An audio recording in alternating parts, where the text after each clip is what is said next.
ఓం శ్రీ మహాగణాధిపతయ నమః. శ్రీ గురుభ్యో నమః. కాయ్ టీవీ మీడియా ప్రేక్షక మహాశయులకు నమస్సుమాంజలి. మనం ఇప్పుడు ఈ వీడియోలో పరమపావన దివ్యక్షేత్రమైనటువంటి శ్రీకాళహస్తీశ్వర స్వామి వారి దివ్య సన్నిధిలో జరిగేటటువంటి రాహుకేతు పూజల యొక్క విశిష్టతను గురించి సోదాహరణపూర్వకంగా తెలుసుకుందాం. ఆంధ్ర రాష్ట్రంలోని తిరుపతి జిల్లా శ్రీకాళహస్తి పుణ్యక్షేత్రంలో జ్ఞానప్రసూనాంబ సమేత శ్రీకాళహస్తీశ్వరుడు పంచభూత లింగములలో ఒకటైనటువంటి వాయులింగేశ్వరుడిగా పావన స్వర్ణముఖి నది ఒడ్డున స్వయంభూగా వెలిసి ఉన్నందున దీనిని దక్షిణ కైలాసంగా భావించి అనునిత్యం భక్తులు దర్శించుకుంటారు. ఈ క్షేత్ర దర్శనం సర్వపాపహరం. ఇక్కడ స్వామివారు కారుణ్య గుణసాగరుడు. అలాగే ఈ ఆలయాన్ని రాహుకేతు క్షేత్రంగా దక్షిణ కైలాసంగా భావించి జాతక చక్రమును సంపూర్ణంగా పరిశీలించి రాహుకేతు గ్రహ పరిహారములకు దేశ విదేశముల నుండి అనునిత్యం అనేక మంది వేలాది మంది భక్తులు వచ్చి ఇక్కడ ఈ పూజలు చేయించుకొని తరిస్తారు. ఎందువల్లంటే కాలసర్ప దోషములు, గ్రహ దోషములు అంటే దాంపత్యము, సంతానము, రుణ బాధలు, భూ సమస్యలు, గృహ సమస్యలు, అనారోగ్య సమస్యలు, కోర్టు సమస్యల నివారణ, వివాహం అయిన వారు, వివాహం కాని వారు, అనేక సమస్యలు, దుఃఖములు వెంటాడేవాళ్ళు, ఒంటరి వాళ్ళు ఎవరైనా సరే ఈ క్షేత్రానికి వచ్చి రాహుకేతు పూజలు చేయించుకొని పరిహారాలను పాటిస్తారు. ఇది ఎప్పటి నుంచో పురాణ కాలం నుంచి వస్తున్నటువంటి ఒక పెద్ద విషయం అన్నమాట. అయితే ఇక్కడ ఈ క్షేత్ర మహత్యం కూడా తెలుసుకోవాలండి. ముందు ఇక్కడ పుత్రశోకానికి గురి అయినటువంటి వశిష్ఠ మహాముని పరమేశ్వరుణ్ణి పంచముఖ నాగరూపంలో ఉన్నటువంటి స్వామివారిని పూజించి ముక్తి పొందాడు, అనుగ్రహాన్ని పొందాడు. ఈ నాగరూపలింగాన్ని ఇక్కడ బ్రహ్మదేవుడు కూడా పూజించినట్టు పురాణ కథనం. అంతేకాదండి, వశిష్ఠుడితో పాటు చక్కగా ఆయన సముద్రాన్ని అవపోసన పెట్టినటువంటి అగస్త్య మహాముని, వ్యాస భగవానుడు కూడా దర్శించుకొని తరించినట్టు పురాణాలు మనకు తెలియజేస్తున్నాయి. ఇక్కడ వాయులింగము చతురస్రాకారములో ఉన్నటువంటి ప్రాణలింగం అండి.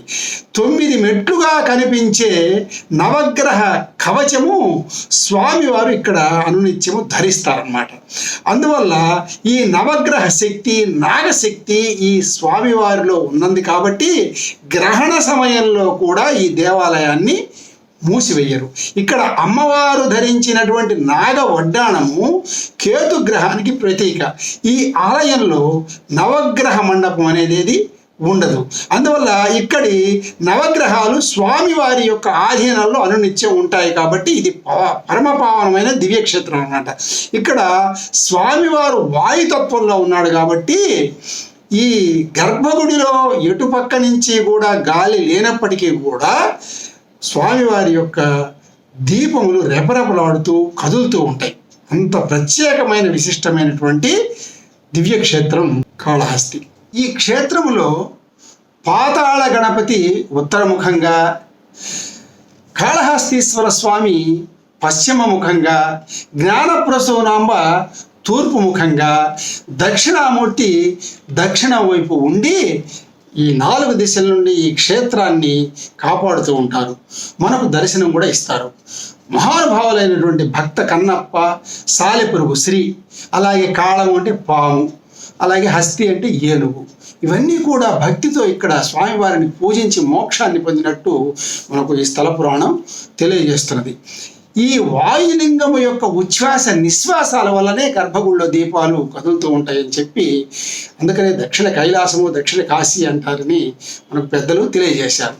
ప్రతిరోజు వచ్చే రాహుకాల సమయంలో, అంటే ఒక్కొక్క రోజు ఒక్కొక్క సమయంలో రాహుకాలం వస్తుందన్నమాట.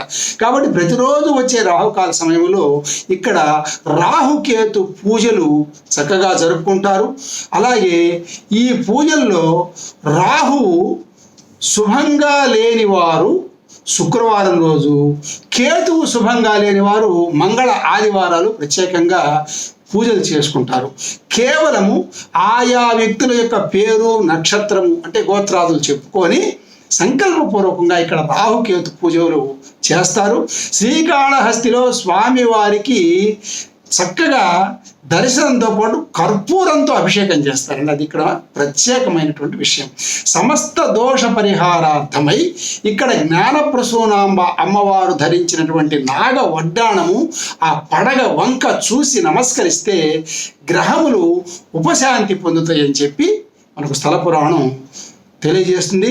రాహుకేతు పూజ ఫలితం ఎంతో సత్యవంతంగా ఉంటుందండి. కాబట్టి అక్కడ ఆలయ నిబంధనల ప్రకారము మనం చక్కగా స్నానం చేసి పరిశుభ్రమైన సాంప్రదాయ వస్త్రములు ధరించి దేవాలయ సన్నిధిలో అక్కడ ఆ దేవాలయ పరిపాలకులంతా కూడా, అక్కడ సేవ చేసే వాళ్ళంతా కూడా మీరు అక్కడికి వెళ్ళంగానే ఆ రాహుకేతు పూజకు కావలసినటువంటి దేవాలయ నిబంధనల ప్రకారం ఉన్న ఫీజులు కట్టించుకుంటారు. అలాగే ఆ ద్రవ్యములన్నీ మీకు ఇస్తారు. మీకు అక్కడ ప్రత్యేకంగా ఆ స్వామివారి సన్నిధిలో ఉన్న మండపాల్లో ఈ పూజా నిమిత్తమై అన్నీ కూడా చక్కగా ఏర్పాటు చేస్తారు. కూర్చొని మీరు ఈ పూజలు చేసుకొని తరించవచ్చు. తర్వాత ఈ పూజా కార్యక్రమములన్నీ అయిన తరువాత చక్కగా కాళహస్తీశ్వరుణ్ణి, అమ్మవారిని దర్శించుకొని రావాలి. అయితే మనకు అనూచానంగా వస్తున్న ఆచారము, సాంప్రదాయము, దివ్య జ్ఞాన సంపన్నులైన పెద్దలు చెప్పిన విషయం ఏంటంటే రాహుకేతు పూజ చేసుకున్న తర్వాత ఈ ఆలయం నుంచి సరాసరి ఎవరిళ్లకు వాళ్ళు వెళ్ళారని మనకు మొదటి నుంచి ఉన్నటువంటి సాంప్రదాయము, ఆచారం అండి. అది పాటించాలి. ఒకవేళ ఎవరైనా సుదూర ప్రాంతముల నుండి వచ్చిన వారు వెళ్ళలేకపోతే దేవాలయ సన్నిధిలో, దేవాలయ ప్రాంగణంలో అనేక వసతి గృహాలని వాటిల్లో ఉండి మర్రోజు స్నానం చేసి వాళ్ళు వాళ్ళ ప్రాంతాలకు వెళ్ళవచ్చు అనేది ఇక్కడ మనకున్నటువంటి విషయము, స్థల పురాణం అండి. కాబట్టి రాహుకేతు గ్రహ పూజల కొరకు శ్రీకాళహస్తీశ్వర స్వామి వారి సన్నిధికి వచ్చి దాదాపుగా పంట పొలములలో పనిచేసుకుంటే సామాన్య మానవుడి నుంచి అత్యున్నత పదవుల్లో ఉన్న ముఖ్యమైన వ్యక్తులు కూడా ప్రతిరోజు వచ్చి చేయించుకుంటారండి. అలా చేయించుకుంటే జన్మ ధన్యము, సమస్త దోష పరిహారం అని చెప్పి భావిస్తారు.